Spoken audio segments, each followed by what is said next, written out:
ko sa ating presidente. Openly, sinabi nila sa akin na bulag na daw ang tao, hindi na masira si Duterte, si Presidente Duterte sa IGK. So ang inisip nila is ang illegal drugs naman daw po. So nung time na yon, na-curious ako kasi inaamin ko, no, hindi ko naman sinabing magandang record ko. Talagang after noon talaga, binabaan ako ni Father Alejo na may sobre na 20,000 doon sa upuan ko.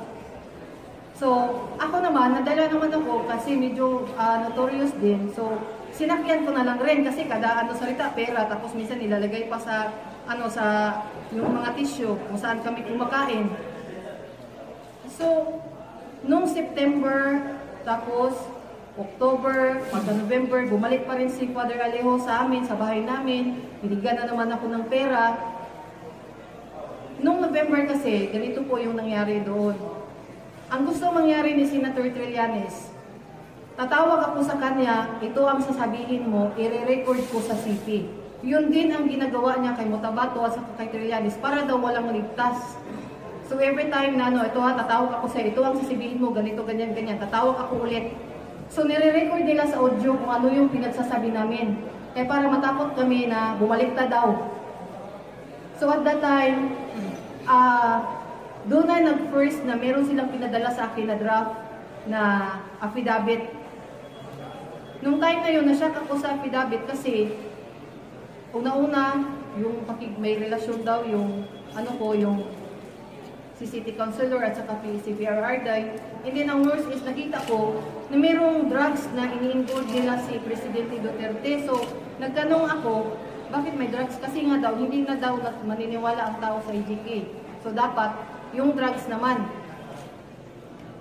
First draft, sabi niya, ito ay papasok ko sa iyo, mamaya na, ipapa-approve ko muna kay Senator Trillanes at saka kay Senator De Lima. Tapos pangalawa, hindi, uulitin ko na naman, second draft na naman, hanggang nag-third draft, fourth draft, and then nag-decide sila na pumunta daw ako ng Maynila. Nandito yung mga forward sa akin ng yung back and forth na mga yung pamasahe, papuntang Manila, at saka yung ticket ko na nung December, yung pagpunta ko ng Manila rin. Pagdating doon sa Manila, doon sa may forum, nakita ko si Las Cañas. Sa kanilang forum, makikita mo sa aming pag-usap, never sila nagsalita na mga kundi sasabihin nila, hanapan natin ng paraan na bumagsak yan. Actually, may text pa nga si Atty. Sabio nga, yung yung testimonyo mo, hagsak mo, Bisaya pa, muhagsak lagi na si Presidente Duterte, anak. So, katong time na to, nakuyawan ako kay kanang nakasabot di ako libel o kanang forgery. So, nangita ko paagi, kay dili man ko nila, ayaw nila akong pauwiin dito sa Mindanao. So, mahanap ako ng paraan. Sabi ko, bago ko yan pirmahan, bago ko yan uwi muna ako dahil gusto ko, kasama ko yung mga kasamahan ko. Which is, wala naman akong kasamahan. At ang reasons kung bakit pumasok ako sa kanila, dahil gusto kong malaman kung ano talaga ang meron sa grupo ni Senator Trillanes.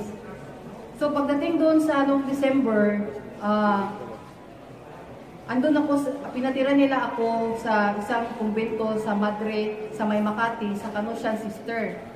Bago nila ako pinadala doon, kinausap nila ako, huwag kang makikipag-usap. Pagdating mo doon, ito ang sasabihin mo sa kanila. So, pag-abot dito, yun na rin ang sinasabi ko kasi kada salita, ganun kada salita, ganun.